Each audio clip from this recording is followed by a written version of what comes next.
Железничкиот транспорт на стока ќе го замени камионскиот превоз, прогнозираат шпедитерските компании. По 9-месечните проблеми со блокадите на Солунското пристаниште, домашните шпедиции бараат поевтин и побрз превоз, како опција ги користат пристаништата во Бар и Драч. Од наредната недела се воведува и транспортен воз за превоз на стока од пристаништето во Бар до Скопје.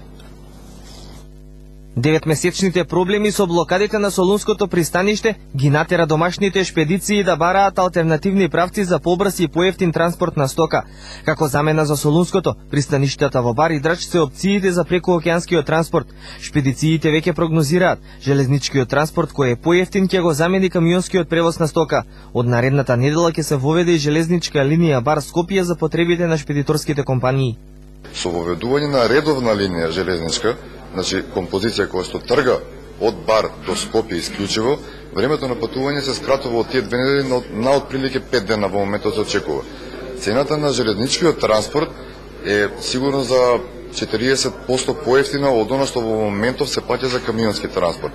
Паншпед исклучиво се појавljuje као оператор, Паншпед исклучиво се јавува како оператор и организатор комплетно на железничката релација пристаниште Бар Скопје Товарна и враќање на контейнерите во Бар.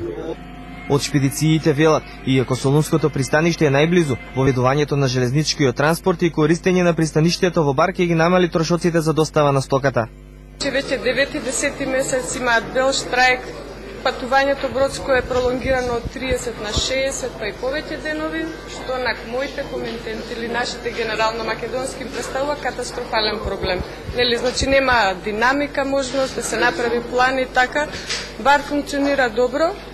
Според шпедициите кои ќе оперираат со транспортниот воз, стоката од Бар до Скопје наместо за 2 до 3 недели, пракса која се покажала досега, ќе се транспортира за само 5 дена.